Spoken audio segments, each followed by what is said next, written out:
محبت کی جنگ ہوتی ہے نا. حضرت علی کے ایک بھائی تھے جناب عقیل.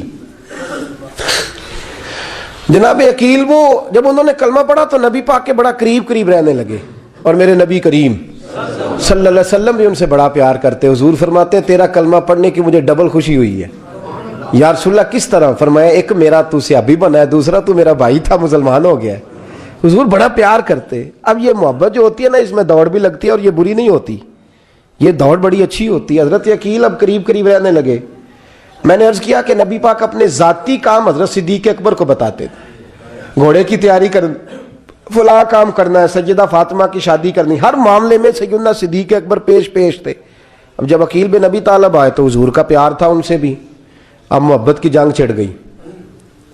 اب جناب عقیل کہتے ہیں میں کہنے لگا یار یہ کہیں پیچھے ہوتا ہی نہیں, ہر معاملے میں اسے پیچھے بٹھاؤ بھی تو آگے آ جاتا ہے, اس نے کیا کمال کر دیا ہے. کہتے ہیں آہستہ آہستہ نا میں جوان تھا, ابھی نوجوانی کا عالم تھا, تو وہ خاص پہلو میں سمجھنے سے ابھی قاصر تھا. توجہ ہے آپ کی؟ کہتے ہیں ایک دن نا بڑی باتوں میں حضور فرماتے ابو بکر میرا گھوڑا تیار کرو, تو کہتے ہیں میں دوڑ, کہتا تو چھوڑ میں کرتا ہوں. کہتے ہیں وہ چپ کر جاتے. جتنی جگہ وہ مجھ سے بن سکا میں نے روکا. حضرت صدیق اکبر بولے, کہتے ہیں ایک دن نا مسجد کی پہلی صف میں بیٹھا تھا. میں نے پچھلے جمعے بھی کہا تھا اگے ہو بوے جڑا پہلوں آئے, یہ حکم ہے نا حدیث میں, پہلے آئے اور آگے بیٹھ جائے, گدنے پھلانگنے سے منع کیا. کہتے ہیں ابو بکر صدیق, توجہ ہے آپ کی, ان کی عادت تھی کہ جمعے والے دن مسجد کی صفائی کرتے اور صفائی کر کے سب سے آگے بیٹھ جاتے. بات ذرا میں نے قریب ہو کے سن لی, پاس بیٹھ جاتے. عقیل بن ابی طالب کہتے ہیں میں بھی آیا سیدنا صدیق اکبر, اور مجھے کئی دنوں سے جلال تھا کہ یہ پیچھے ہوتا ہی نہیں. کہتے ہیں میں آیا تو حضرت ابو بکر آگے بیٹھے تھے, تو میں نہ جان بوجھ کے, بچہ تھا اور محبت تھی سرکار سے, ابو بکر سے بغض نہیں کوئی, خدا را اس بات کو ضرور ذہن میں رکھیں. فرماتے میں نے کہا ابو بکر اٹھ. مزے کی بات یہ ہے کہ جس مسجد میں صدیق اکبر بیٹھے ہیں اس کی جگہ بھی انہوں نے خرید کے دی ہے. مسجد نبی کی زمین کی سب سے پہلی رقم حضرت ابو بکر صدیق نے ادا فرمائی. اٹھ. کہتے اٹھے, پیچھے چل. توجہ ہے آپ کی؟ آکھ کے ویکھے کو کسی نے, پاویں ماڑا ہوئے تو پاویں تو چھوٹا بندہ آکھے تو پھر تو وہ خیر ہی نہیں, عمر میں چھوٹا ہو یا مال میں. اٹھ چل پیچھے. اللہ اکبر. حضرت علی دیکھ رہے تھے. کہتے ہیں سیدنا صدیق اکبر اٹھے, پچھلی صف میں, پھر اس سے پچھلی صف میں, پھر اس سے پچھلی صف میں, 7ویں صف میں پہنچ گئے اور وہاں ہاتھ باندھ دیے. کہنے لگے شہزادے اجازت دے تو یہاں بیٹھ جاؤں, تو رسول اللہ کا خاندان ہے, اجازت دے تو یہاں بیٹھ جاؤں. حضرت عقیل کہتے ہیں بیٹھ جاؤ. حضرت ابو بکر صدیق چپ کر کے پیچھے مل جائے وہی کافی ہے. 7ویں صف, شہزادے یہاں بیٹھ جاؤں. میں بیٹھ جا. وہاں بیٹھ گئے, نماز جمعہ پڑھا, سب چلے گئے. حضرت علی حضور کی بارگاہ, یا رسول اللہ عقیل کو تو کچھ سمجھائے. حضور نے فرمایا کیا ہوا؟ کہ حضور اکثر ابو بکر صدیق سے یار جاتا ہے, آج بھی پہلی صف سے اٹھا کے 7ویں صف میں. شکایت تو حضرت عقیل کی لگ رہی ہے نا, اور حضور فرماتے علی تو عقیل کی چھوڑ, بتا ابو بکر نے کیا جواب دیا ہے. تو ابو بکر کی بتا, تو اس کی چھوڑ, تو اس کی, تو میرے دوست کی, میرے یار کی, میرے خلیل کی بتا. تو حضرت علی رو پڑے, کہنے لگے محبوبہ ابو بکر جیسا درد کہاں سے ڈھونڈ کے لائے. تو چپ کر کے 7ویں صف میں گیا اور اس نے کہا تو خون رسول ہے, تیری نسل پاک میں ہے بچہ بچہ نور, تو ہے نے نور تیرا سب گھران. چپ کر کے بیٹھ گیا. حضور نے فرمایا بلاؤ ابو بکر کو, عقیل کو بھی بلاؤ. دونوں آ گئے. حضور نے فرمایا ابو بکر جمعے میں کیا ہوا ہے؟ عرض کی حضور کچھ بھی نہیں. حضور نے فرمایا تجھے کسی نے صف سے اٹھایا؟ کہا نہیں یا رسول اللہ نہیں. آپ کو کس نے بتایا؟ حضور کیا؟ فرمایا نہیں میں نے سنا ہے کہ تجھے عقیل نے. کہا حضور وہ شہزادے آئے تھے, انہوں نے یار اتنا جذبہ دنیا کہاں سے ڈھونڈ کے لائے گی. بلے شاہ اوتھے ککھ نہیں بچدا جتھے عشق نے لایا ڈھیرا. کہا حضور یار یہ لفظ تاریخ میں ڈھونڈو گے تو نہیں ملے گے. میرے ابو بکر صدیق کیا فرماتے ہیں؟ کہا حضور وہ نسل رسول کا شہزادہ ہے نا, اس نے ابو بکر کو 7ویں صف میں ابو بکر کا بیٹھنا پسند کیا تو ابو بکر راضی ہے. حضور اس نے یہاں بیٹھنا پسند کیا, تیری نسل پاک میں بچہ بچہ نور, تو ہے نے نور تیرا. اور کہا حضور وہ خاندان ہے میں خادم ہوں, فرق تو ہے نا, تو وہ خاندان ہے میں خادم ہوں. میرے رسول کریم صلی اللہ علیہ وسلم نے بلایا جناب عقیل کو, ڈانٹا نہیں, محبت فرمائی. سرکار نے فرمایا عقیل بیٹے بیٹھ جا, میں تجھے سمجھاؤں. پھر حضور نے بات چھیڑی, فرمایا تجھے پتہ ہے میرا ابو بکر کون ہے؟ عرض کی حضور میں. فرمایا نہیں سن, مکے میں سارا مکہ میرا دشمن تھا, یہ میری تنائیوں کا دوست تھا. فرمایا لوگ تلواریں لے کے آتے تھے مجھے مارنے, اور اس کی تلوار اٹھتی تھی, کہتا تھا پہلے میں مروں گا پھر کوئی مصطفیٰ تک جائے. تجھے پتہ ہے یہ کون ہے؟ حضرت ابو بکر صدیق ہاتھ باندھے, حضور میں نوکر ہوں یا رسول اللہ, میں نے کوئی شکایت ہی نہیں کی. فرمایا عقیل یار ادھر بیٹھ بیٹے, میں تجھے بتاؤں. کہا لوگ مجھے شیب ابی طالب میں قید کر آئے تھے, میری بیٹیاں پتے کھا کے گزارا کرتی تھی. یہ ابو بکر تھا پورے مکے میں جو ظلم سہ کے میرے تک غلہ اور اناج لے کے آتا تھا. فرمایا عقیل ادھر آ, میں تجھے بتاؤں, تیرا خاندان تیرا قبیلہ سوائے مولا علی شیر خدا کے, فرمایا وہ سب لوگ میرے ساتھ پیار کرتے تھے, ہمارے اوپر انہوں نے مکے کی زمین تنگ کر دی. فرمایا میں مکے سے نکلا تھا, ابو بکر کی بیٹی غار ثور میں کھانا پکا کے لاتی تھی, اس کا بچہ بکریوں کا دودھ لے کے آتا تھا. فرمایا یہ جان پہ کھیل کے میری نگرانی کرتا تھا. فرمایا تجھے پتہ ہے جس جگہ تو بیٹھا ہوا ہے نا, یہ مسجد کی زمین بھی ابو بکر صدیق نے خرید کے دی. حضرت سیدنا عقیل یا رسول اللہ غلطی. حضرت ابو بکر کہتے ہیں حضور واللہ و رسول و منو, میرے اوپر اللہ رسول کے احسان ہے. آخری لفظ میرے حبیب نے کہے. حضور نے فرمایا عقیل میرے پاس جس کے بھی پیسے آتے ہیں میں بیگانے سمجھ کے خرچ کرتا ہوں. میں کہتا ہوں فلانے کے ہیں, وہ پوچھے گا کہاں لگے, لیکن ابو بکر کے پیسے آتے ہیں تو میں اپنے سمجھ کے خرچ کرتا ہوں. اور میرے رسول کریم صلی اللہ علیہ وسلم نے فرمایا میرے ساتھ جس نے نیکی کی میں نے بدلہ چکا دیا ہے. ابو بکر کا میں نے بدلہ دیا ہی نہیں. قیامت کے دن جب سب جنت میں جانے لگیں گے تو میں اس کا بازو تھام کے اللہ کی بارگاہ میں لے جاؤں, اور میں کہوں گا یا اللہ میرے مولا کلمہ پڑھنے سے لے کر غار تک, غار سے بدر تک, بدر سے احد, حنین, خندق, تبوک اور مزار تک, یا اللہ اس کی بڑی نیکیاں ہیں, اسے تو ہی بدلا عطا فرما. میرے دوستو یہ رنگ حضرت سیدنا صدیق اکبر, بس وہ اقبال نے کہا کہ صدیق کے لیے ہے خدا کا رسول, اور اس سے آگے پیچھے کچھ نہیں. یہ جو ماننے کا انداز ہے نا, یہ دیکھیے نا حضرت ابو بکر صدیق, بڑی دفعہ آپ نے بات سنی ہے لیکن اس بات کی لذت بڑی شاندار ہے. حضرت عمر نے طبیب بلایا ہے ابو بکر کو دکھانے کے لیے ملک شام. پہلے مانتے نہیں تھے, مولا علی کی سفارش ڈالی, پھر دونوں لے کے آئے. سیدنا علی المرتضیٰ بیٹھے ہیں, حضرت عمر بیٹھے ہیں, کہتے ہیں طبیب کو چیک کرو, ملک شام کا بڑا ڈاکٹر ہے.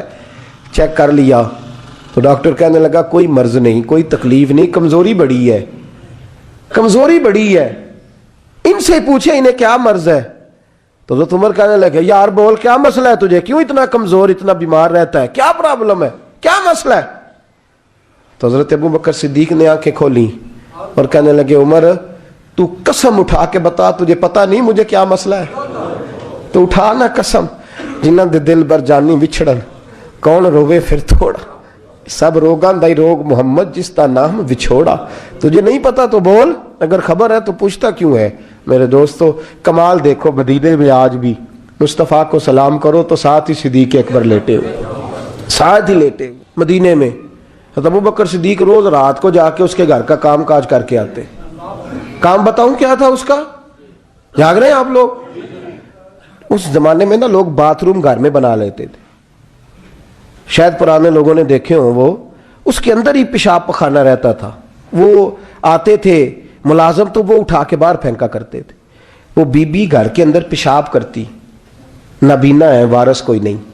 ابو بکر صدیق آتے, امیر آدمی, امیر آدمی, اور اس کا وہ پخانا پیشاب اٹھا کے باہر پھینک کے آتے. پھر اس کے گھڑے میں پانی بھر کے لاتے, پھر اس کے گھر میں جھاڑو دیتے, پھر اس بوڑھی عورت کو کھانا کھلاتے, پھر اس کو خرچہ دیتے, پھر اس کو کہتے کہ فلاں آدمی کی تیرے پڑوسی کی میں نے ڈیوٹی لگا دی ہے, ضرورت ہو تو اس کو کہہ دینا. بڑے زمانہ خدمت کی.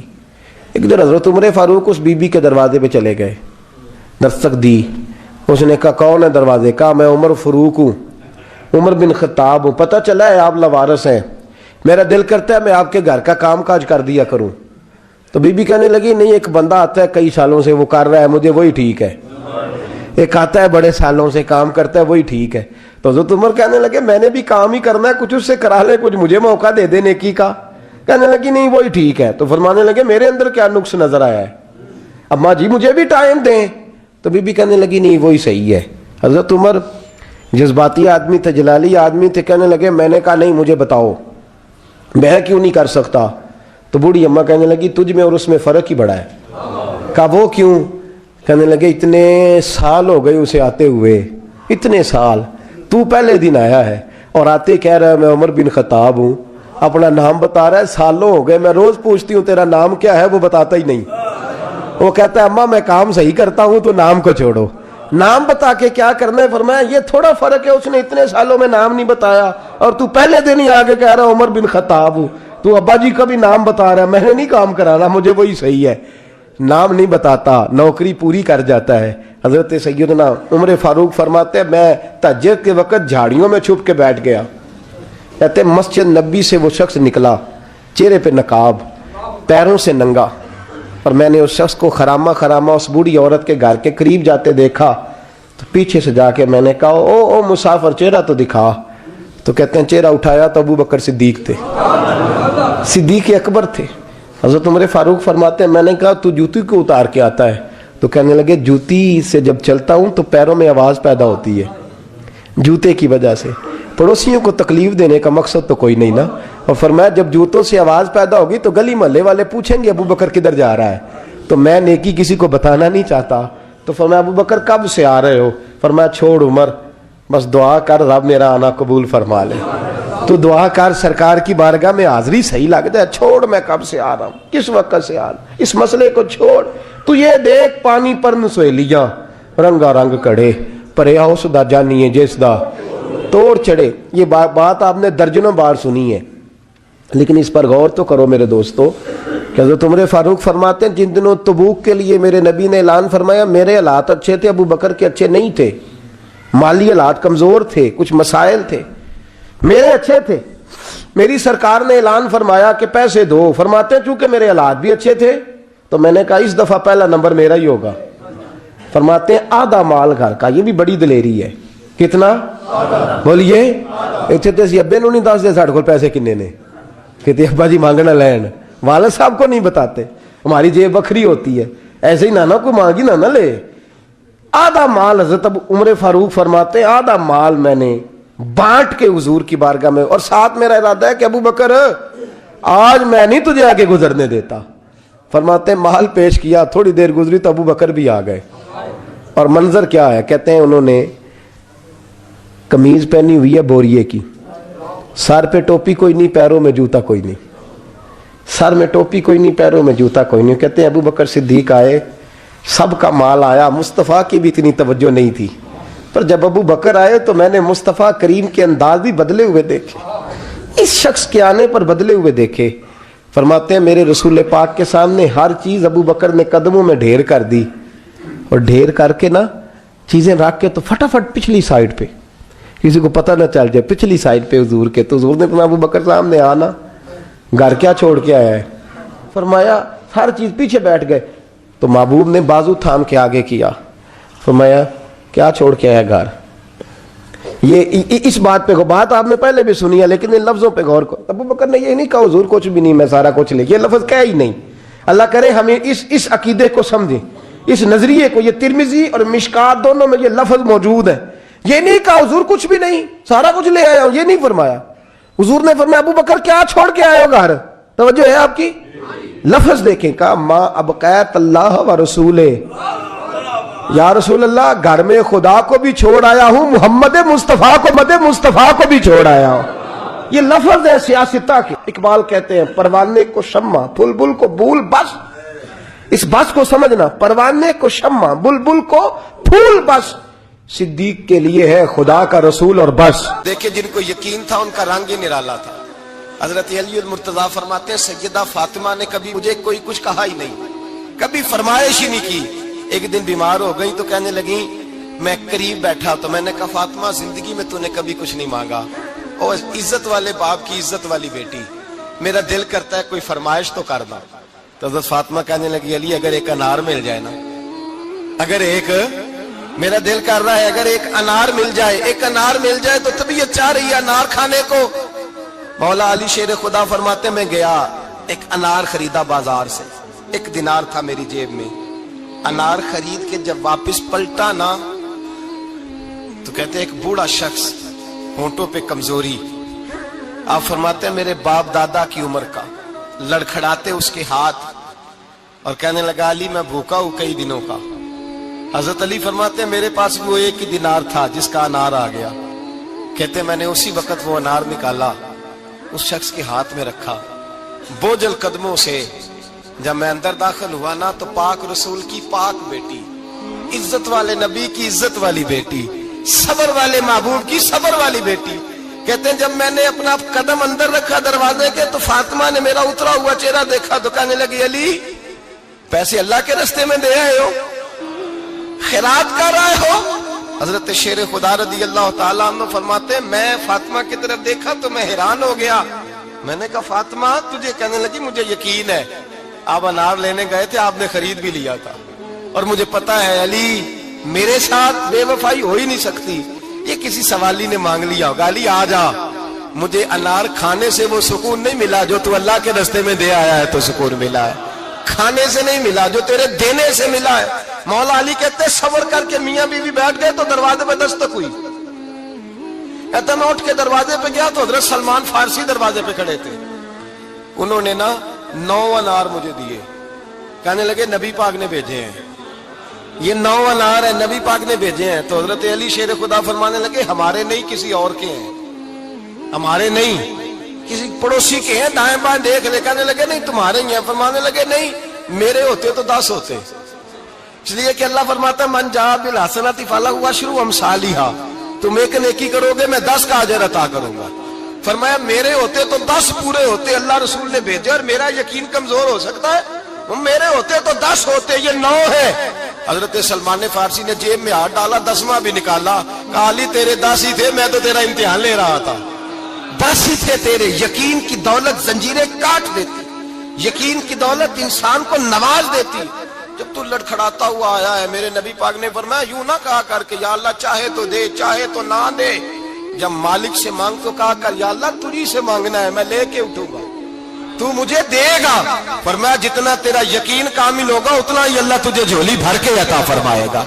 کمزور سا مسلمان, لڑکھڑاتا سا مسلمان دیکھتا ہوں کرتا ہوں. اور یہ بھی نہ دیکھا کریں بھائی ایمان یقین کو استقامت کے درجے پہ لیں, یہ نہ دیکھا کریں کہ وہ کیسے دے گا. وہ کسی وسیلے کا محتاج نہیں ہے, وسیلے کو پسند کرتا ہے, پر وسیلے کا محتاج وہ بغیر وسیلے کے بھی دے دیتا ہے. ہر آدمی ماں باپ کے ذریعے پیدا ہوتا ہے, اگر پیدا کرنا چاہے تو جناب عیسیٰ کو بغیر باپ کے پیدا کر دیتا ہے, اگر پیدا کرنا چاہے تو حضرت آدم کو بغیر ماں اور باپ کے پیدا کر دیتا ہے. جب یقین رکھے, یقین قرآن مجید پڑھیے,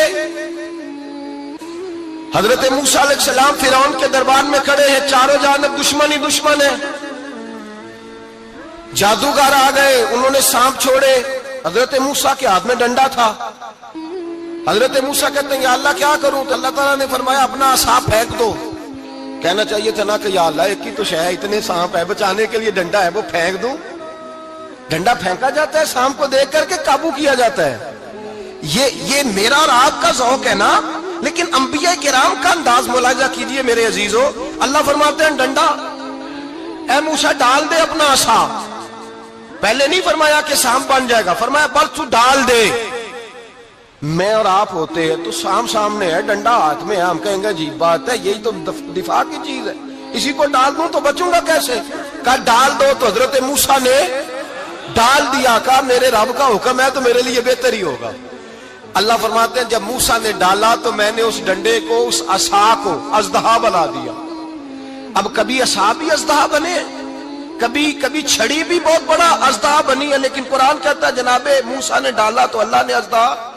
بلکہ اس سے پیچھے چلیے, عورتیں کمزور یقین کی ہوتی ہیں نا. جناب موسیٰ پیدا ہوئے تو اللہ فرماتے ہیں میں نے موسیٰ کی ماں کے دل میں بات ڈالی, ماں کے دل میں صندوق میں ڈال کے تو اس کو دریا میں بہا دے. اور بھائی صندوق میں کہہ سکتے ہیں نا آکسیجن کیسے جائے گی, اور دریا میں بچے بچنے کے لیے ڈالے جاتے ہیں کہ ڈوبنے کے لیے ڈالے جاتے ہیں. ماں کے دل میں یقین کمزور نہیں تھا اماں کا, انبیاء کے ماں باپ موحد ہوتے ہیں، دین کو ماننے والے. ماں کے دل میں اللہ نے باپ، اللہ قرآن میں کہتے میں نے وحی کی، میں نے القاء کیا، میں نے بات ڈالی. حضرت موسیٰ کی ماں کہتی ہے میں نے ڈال کے نا سمندر میں بیٹا، میں نے سمندر میں بیٹا ڈال کے صندوق میں بند کر کے رب کے حوالے کیا.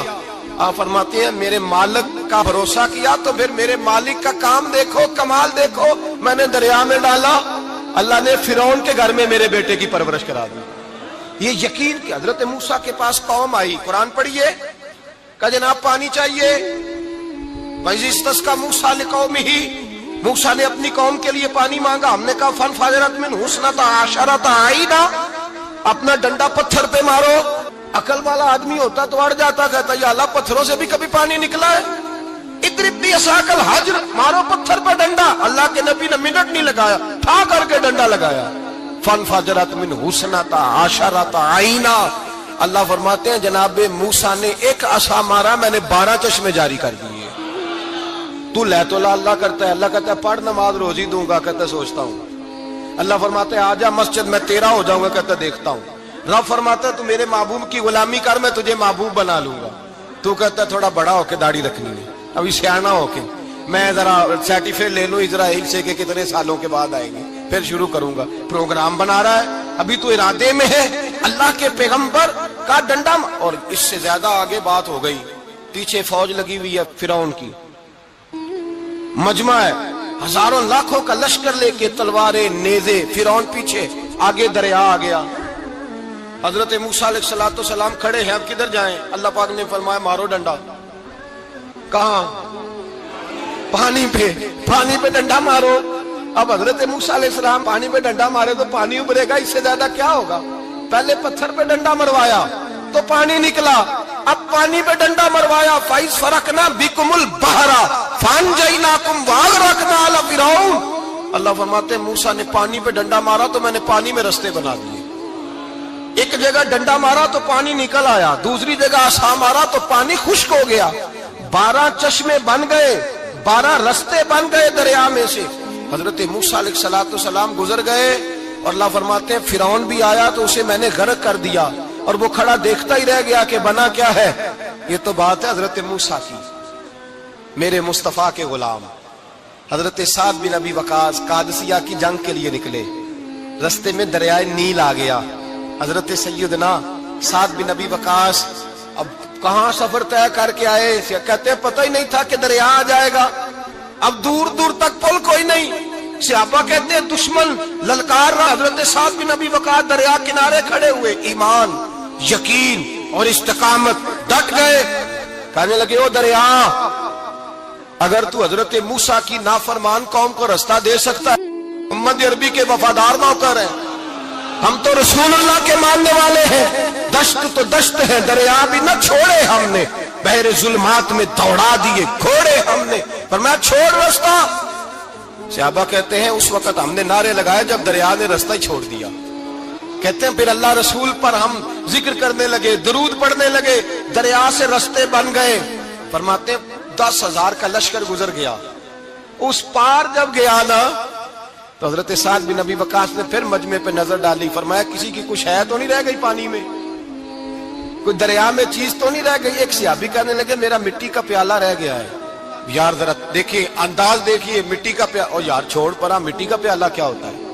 اب تو مٹی کے پیالے کی بات کرے گا، چھوڑ دے، کیا کرتا ہے؟ اس نے کہا پیالہ میرا رہ گیا ہے. تو حضرت سعد بن ابی وقاص کہنے لگے کیوں ہمارا پیالہ رہ جائے، ہم رسول اللہ کے نوکر ہیں.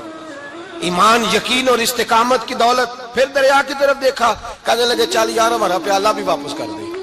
صحابہ کہتے ہیں دریا کی لہر آئی اور پیالہ بھی واپس کر دی. اور میرے بھائی جب ایمان کی دولت، یقین کی دولت، اعتماد کی دولت، جو بابا کہتا ہے نا کہ معاذ اللہ تعالیٰ الو کا خون لے آؤ اور شیر کی کھلڑی لے آؤ، میں کالا پیلا نیلا جادو کروں گا، اس پر لوگ دوڑ کے جاتے ہیں، 50-60 ہزار روپیہ بھی دے آتے ہیں دوڑ کے.